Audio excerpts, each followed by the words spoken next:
Em nome da Sociedade Brasileira de Patologia Clínica, eu queria saudar a Cláudia Com, presidente da Abramed, e cumprimentar a toda a comissão organizadora, agradecendo o convite feito à SBPC para participar desse segundo Congresso Internacional organizado, então, pela Abramed.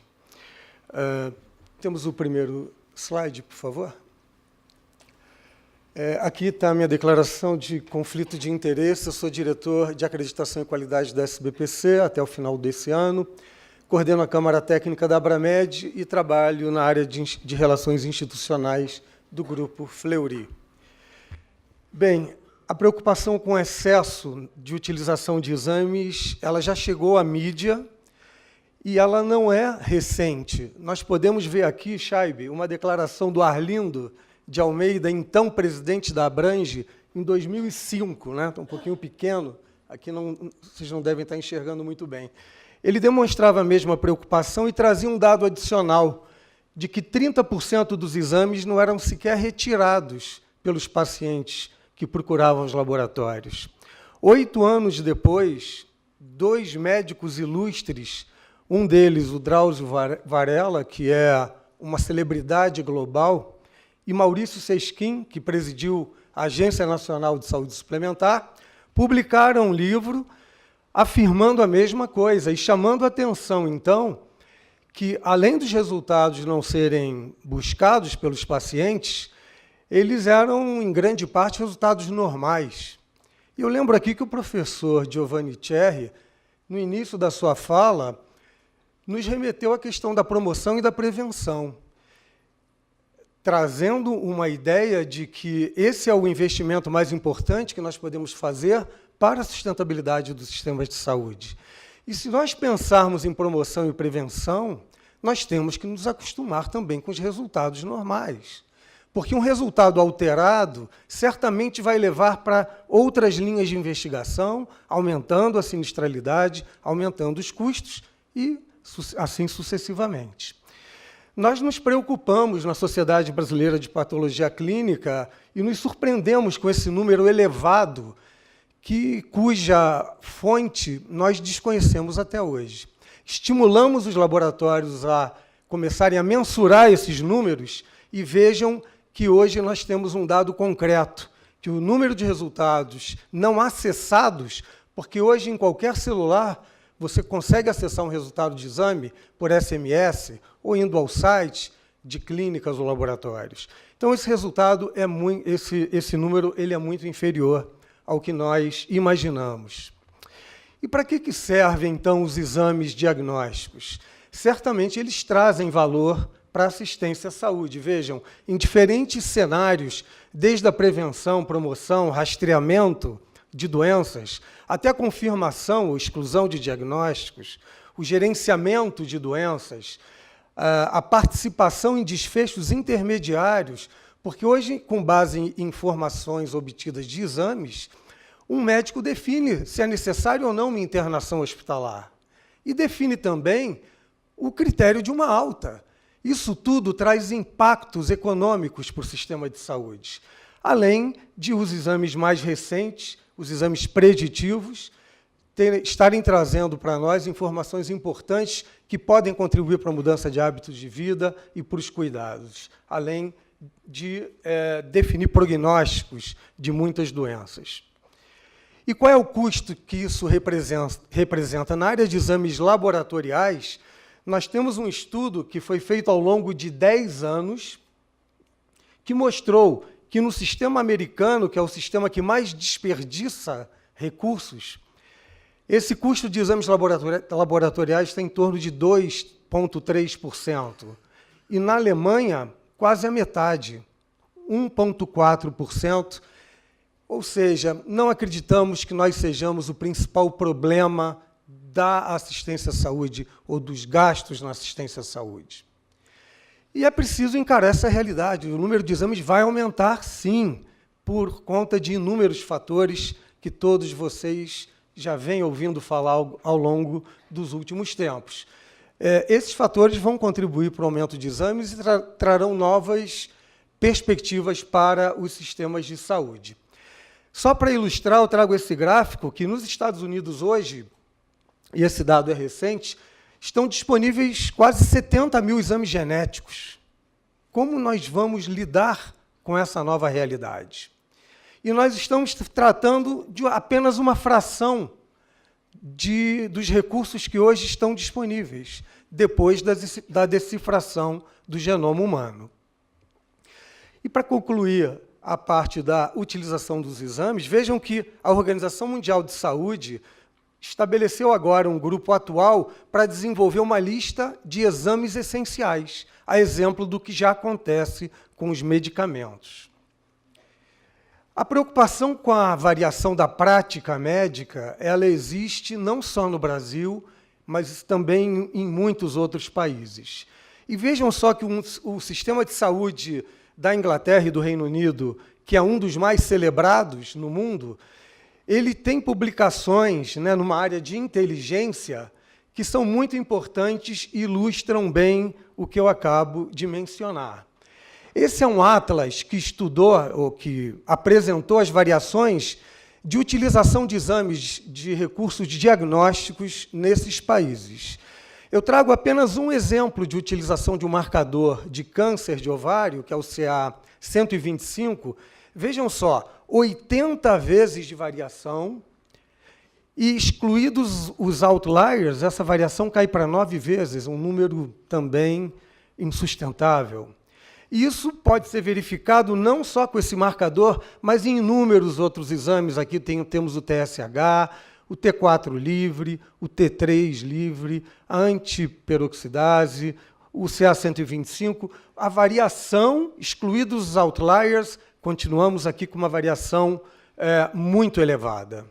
E na área da radiologia, os dados também estão disponíveis. Vejam só, ressonância magnética, a diferença, excluídos os outliers na coluna da direita, o número final, tomografia computadorizada, ultrassom não obstétrico, PET-CT. São números insustentáveis, que causam uma preocupação para todos nós.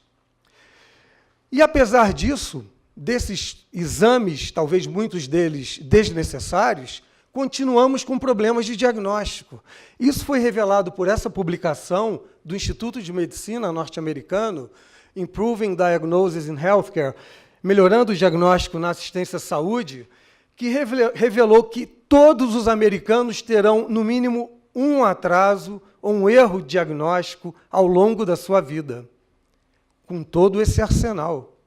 E vejam só, 5% dos adultos atendidos em ambulatório serão vítimas de um erro diagnóstico. Em estudos pós-mortem, 10% de mortes foram associadas a erros diagnósticos. Eventos adversos em hospitais associados a 6% a 17% de erros diagnósticos. E, por fim, identificado o erro diagnóstico como uma causa principal de indenização por má prática nos Estados Unidos. E vejam que a superutilização não é a única preocupação, porque esse estudo de meta-análise, por exemplo, que foi realizado ao longo de 15 anos, mostrou que a subutilização é mais prevalente que a superutilização. Ou seja, estamos realizando exames desnecessários, estamos deixando de utilizar o exame indicado para solucionar a questão clínica que se apresenta. Esse é um dado assustador. Quase 45% de subutilização. E a causa da variação também é explicada nesses países, porque as evidências para os testes diagnósticos são muito mais fracas do que as evidências encontradas em estudos para evidenciar a efetividade de medicamentos. A prática da medicina defensiva e, por último, essa predileção dos médicos jovens por tecnologia. Claro que a gente tem que falar em educação médica e a gente vai abordar isso já já.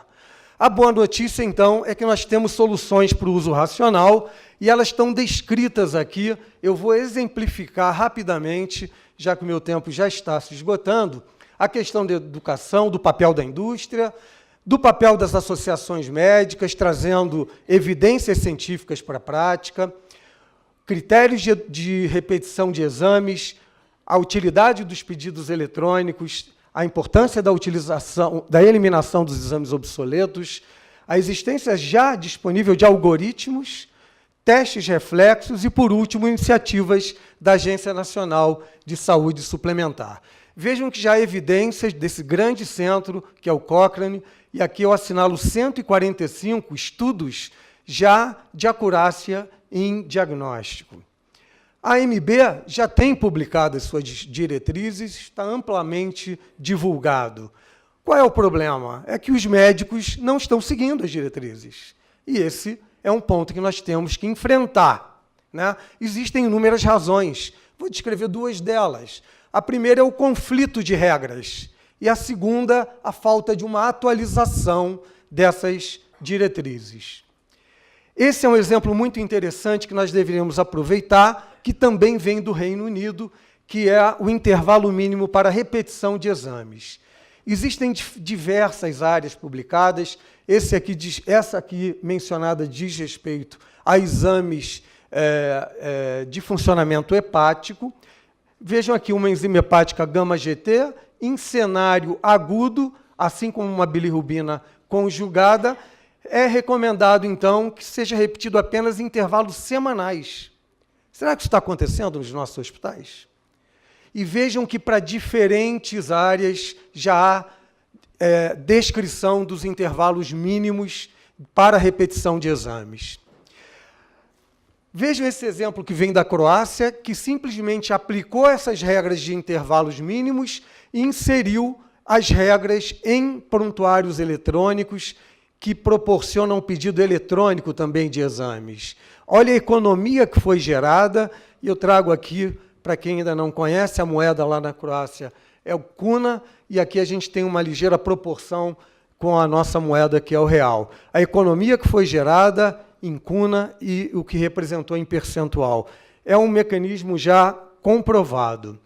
A eliminação de exames obsoletos também pode trazer grande economia num cenário de assistência aguda, suspeita de infarto agudo do miocárdio, a retirada de exames e a substituição por exames novos, como a troponina, gerando economia de mais de 100 mil euros por ano. E aqui um exemplo de algoritmos, né? Eu trouxe um do grupo onde eu trabalho, para a investigação de Cushing, e trouxe também um outro exemplo daqui do Hospital das Clínicas, da equipe do Laboratório Central, um artigo que me foi cedido pela doutora Mirti gentilmente, que traz dados sobre critérios de utilização de exames de proteína C reativa ultrassensível em pronto-socorro em unidade de terapia intensiva. São recomendações dos profissionais de laboratório que são deslocadas para a área da assistência, podendo gerar economia. Os testes reflexos se baseiam em resultados de exames alterados que automaticamente remetem à realização de um novo exame. Para que fins? Para facilitar o diagnóstico. E aqui eu trago diversas situações clínicas que podem ser diagnosticadas precocemente com a utilização de testes reflexos. Agora, imaginem aqui num cenário de desconfiança que nós temos, se o laboratório vai inserir, adicionar algum exame ao que já foi solicitado. Precisamos trabalhar para gerar essa confiança, Solange, e podermos usar esses recursos que já estão comprovados aqui há muito tempo. E, por fim, as iniciativas mais atuais, eu trago aqui o Choosing Wisely como exemplo, que empoderam tanto médicos como pacientes, fazendo questionamentos produzidos em sociedades médicas, sociedades científicas, para questionar se realmente um procedimento é necessário, se ele vai ou não causar danos, se ele é duplicado em relação ao que já foi executado. E eu estou aqui olhando para a doutora Raquel e lembrando que a ANS já tem iniciativa nesse sentido, que é a Sua Saúde, não é, se eu não me engano, que tem o mesmo objetivo que o Choosing Wisely. E, por fim, eu fecho aqui os meus exemplos, trazendo essa consulta pública da ANS, que fala num mecanismo para conter, de alguma maneira, a utilização de recursos, a má utilização de recursos, trazendo, então, uma barreira de coparticipação ou franquia, que representa, na verdade, um impacto econômico no bolso do usuário do serviço. Bom, como diretor de acreditação e qualidade, eu não poderia encerrar sem mencionar a importância dos programas de qualidade e certificação de qualidade. Na SBPC, o programa de acreditação hoje monitora quase 40% dos exames realizados no Brasil. E qual a importância disso e qual é a relação com o tema que nós estamos tratando aqui? Todas essas vantagens podem ser asseguradas por laboratórios acreditados, né? Boas práticas respeitadas levam exames mais confiáveis, evitam repetições, economizam recursos para o sistema de saúde, trazem melhores decisões médicas, satisfação de pacientes e economia para o sistema. O Colégio Brasileiro de Radiologia também tem o seu programa, o Dr. Manuel, aqui presente, que preside o colégio, vai poder trazer mais informações. Então, nós temos já esses recursos disponíveis. No tempo que eu tinha, era isso que eu precisava fazer. Vou me desculpar mais uma vez, vou sair correndo, mas na parte da tarde, se alguém tiver interesse, eu retornarei ao evento para poder dialogar um pouquinho mais com vocês. Muito obrigado pela atenção.